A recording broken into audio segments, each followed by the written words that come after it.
मैंने साहब वो कह रहा था कि ये कार्रवाई अभी यहीं थमने वाली नहीं है। वो तस्वीरें चला दीजिए जरा, जो आज बाहर पहचान के लिए निशान लगाए गए, लाल निशान लगाए गए हैं इस अब्दुल हमीद के घर के बाहर। ये देखिए आसपास के और घरों के बाहर भी लगाए गए सर, लेकिन अभी तो बुलडोजर कार्रवाई पर रोक है। नहीं, बुलडोजर कार्रवाई पर इसलिए रोक नहीं है कि केवल अपराधी पकड़ा गया उस पर।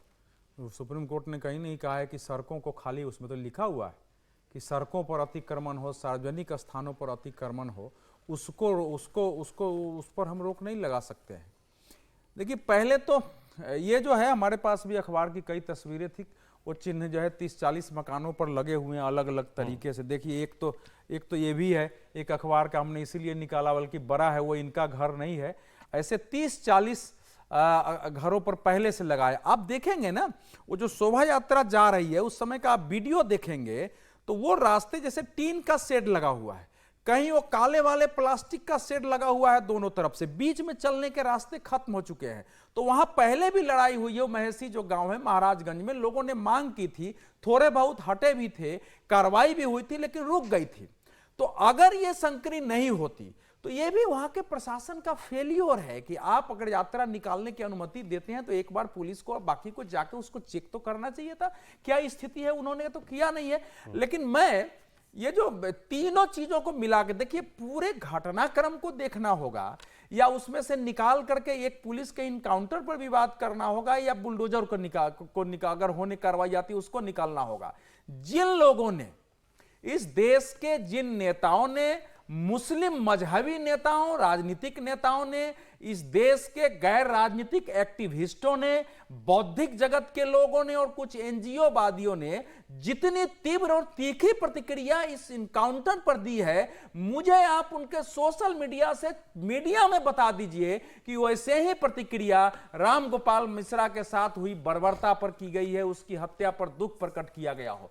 एक बता दीजिए। अखिलेश यादव जी के प्रति मुझे बहुत दुख होता है कि अगर इसी प्रकार का आक्रामक बयान दिए होते कि जो भी उसके साथ बर्बरता हुई है, जो खबर आई है उसकी निंदा करता हूं, जो भी दोषी है उसकी कार्रवाई हो, तो यह फिर संतुलित बयान माना जाता।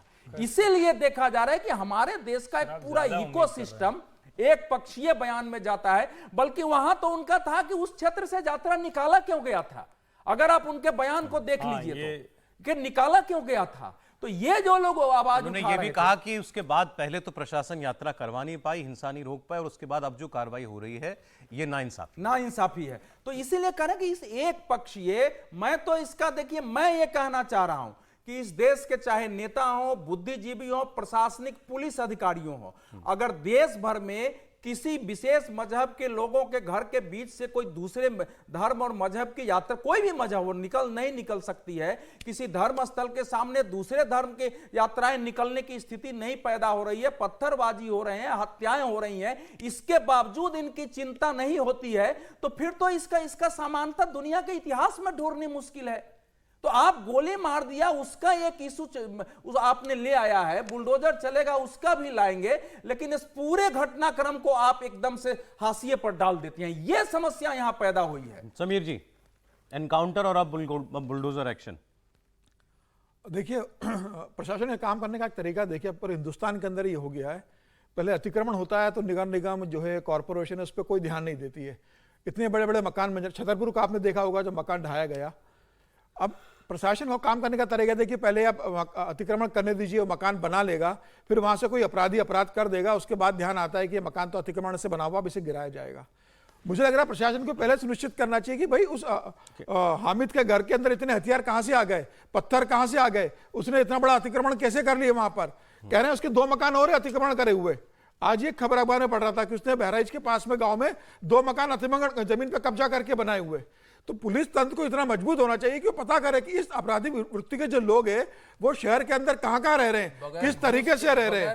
तो नहीं, घुस दी होगी ना, तो प्रशासन को भी देखना चाहिए कि शहर के अंदर किस तरीके से। एक आपको एक इंटरेस्टिंग एक बताता हूं, असदुद्दीन ओवैसी का।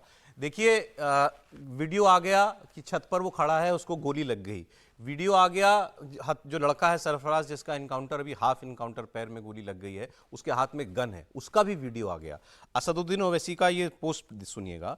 बहराइच हिंसा के आरोपियों का पुलिस से एनकाउंटर का सच जानना मुश्किल नहीं है, योगी की ठोक देंगे नीति के बारे में सब जानते हैं। ये सुनिए सर, अगर पुलिस के पास सबूत होता तो अपराधियों को कानूनी सजा दिलाने की कोशिश होती। मतलब ये सब कुछ है तो करें, सब कोई प्रमाण नहीं, तो पुलिस प्रमाण पकड़ेगी होता नहीं क्या? सजा तो कोर्ट देगी ना। पुलिस कह रहे प्रमाण नहीं है आपके पास कोई कि इन लोगों इतना ने बड़ा किया है। प्रमाण है, वीडियो आ गए, वीडियो के अंदर दिख रहा है कि वो गोली चला रहे हैं, उसके घर के अंदर ये पूरा कांड हुआ है, घर के लोग कह रहे हैं कि उन्होंने किया है, और नहीं किया तो कोई भागता क्या नेपाल की तरफ? नेपाल भाग के क्यों गया है वो बंदूक लिए दिख रहा है, लड़का क्लियर छत पे बंदूक गिरता दिख रहा दिख रहा है, है। घर के लोग स्वीकार कर रहे हैं कि यह घटना घटी है इसके अंदर। अब ओबीसी, और ओबीसी का तो मैंने कल बताया था कि ओबीसी के जो वहां के जो पार्टी के अध्यक्ष ने तो कल बोला ही है ना कि ये तो एक ट्रेलर है बहराइच की घटना। अभी तो हम अगर ऐसी होगा तो वो हिंदुस्तान के अंदर दिखाने वाले हैं। तो ओबीसी से तो यही उम्मीद की जा सकती है कि वो इसी तरह के बयान देंगे। ओबीसी यह कभी नहीं अपने समुदाय से कहेंगे कि इस तरह की हरकत मत करो, घर के अंदर पत्थर मत रखो, अपराध मत करो, अगर कोई आपके घर के छत पर चढ़ता है तो पकड़ के पुलिस के हवाले करो। ओबीसी तो यही कहेंगे कि 5 मिनट के लिए पुलिस हटा दो, फिर हम बता देते कि हम लोग कौन है।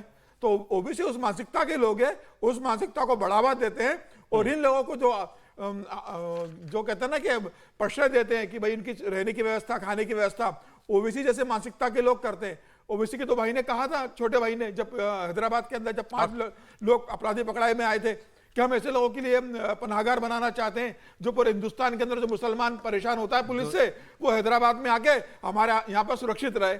मतलब पूरे हिंदुस्तान के जितने अपराधी होंगे ओबीसी उसे अपने घर में पनाह देंगे। कुछ बोल रहे थे आप? नहीं, मैं भी सिर्फ इतना कह रहा हूँ, एक तो ओवैसी साहब जो लिख रहे हैं वो थोड़ा सा समझदारी दिखाते, बहुत नासमझी भरी पोस्ट है उनकी।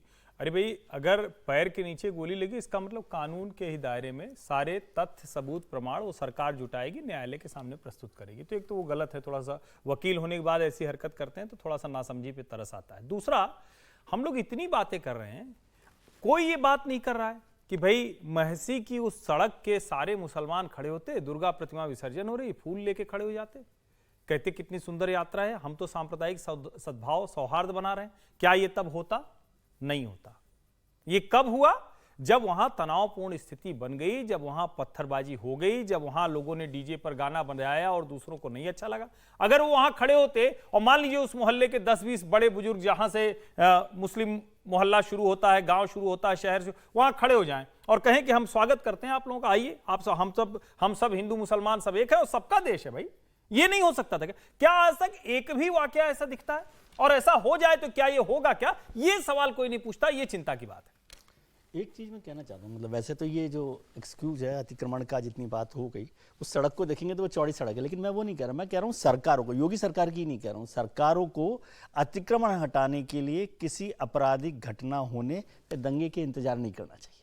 यही तो बात सुप्रीम कोर्ट में मैटर, और क्या चला सर, यही चला। असली बात ये, क्योंकि आप जो जेन्युइन काम कर रहे हो वो भी शक के दायरे में आता है ना। फिर नहीं, उसके घर ये तो ये हो पाएगा? आपको लग रहा है यहाँ बुलडोजर चल पाएगा? विजय जी, उसके घर के और फिर आगे का वीडियो देखेंगे ना, जहां मस्जिद है, उसके बाद जो झोपड़ियां बनी हुई हैं, तो आपको रास्ते दिख जाएंगे कि रास्ते कैसे हैं वहां। उसके घर तक तो दिखाई देता है कि उस घटना के होने की जरूरत क्या है लेकिन अतिक्रमण हटाने के लिए? बिल्कुल है, वो तो हमने ही कहा कि ये तो देखिए, दो चीजें आप इसमें इससे शक के दायरे में आते हैं ना। सर एक सेकंड सर, इसमें कोई शक में ना रहे, अगर इसके घर पर बुलडोजर चलता है तो इसीलिए चलेगा क्योंकि इसकी छत पर रामगोपाल हाँ, बस मारा तो गया। ये है क्लियर बात, है, इसमें ये कोई शक तो- नहीं हाँ, है। तो ये बात है, ठीक। अब वो दलील कोई भी दी जाएगी, वो कोई अलग दलाल बात है। लेकिन मानेगा नहीं, लेकिन दो बातें हैं।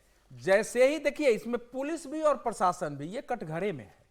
जैसे ही डीजे रोकने के लिए नीचे से ऊपर से नीचे उतरा, गाली गलौज हुई, मारपीट शुरू हुआ, प्रतिमा उसी समय खंडित पुलिस हुई। रोक लेती। अगर पुलिस उस समय हस्तक्षेप करती तो ये घटना ही नहीं होती। 15 पुलिस वाले थे सर, तो क्यों थे 1500 लोग थे। नहीं, वही तो बात है, क्यों तैयारी नहीं थी पुलिस वालों की? लेकिन सर तो 15 अगर पुलिस वाले भी रोक रामगोपाल सकते मिश्रा हैं। के आप ये साथ मत सोचिए कोई तो 1500 लोगों के लिए 15 पुलिस वाले काफी होते हैं। अतिक्रमण देखते हुए आप कार्रवाई कर रहे थे, अगर पहले से कम हाफ भी इधर उधर कर दिए होते तो लोगों को निकलने का रास्ता उसमें से मिला होता, और वो भी एक कारण था कि ये जाएगा। देखिए, वहां गुस्से पैदा किए गए थे, जो हर्षवर्धन जी कह रहे हैं कि हो जाता पहले ही मीटिंग। अब तो धीरे धीरे खबरें आ रही हैं कि मीटिंग की गई थी, सब तैयार रहना, हो सकता है इसी में तुम्हारे घर उजाड़ दें, आग लगा दें, ऐसी छोटी बातें स्थानीय स्तर से आ रही, जो आने वाले समय में वो प्रूफ होगा। तो उसमें माला कहां से आएगा? लेकिन ये निश्चित रूप से तात्कालिक जो कुछ हुआ है वो पुलिस प्रशासन का जबरदस्त फेलियर है, और केवल तहसीलदार साहब को वहां मुअत्तल किया गया है,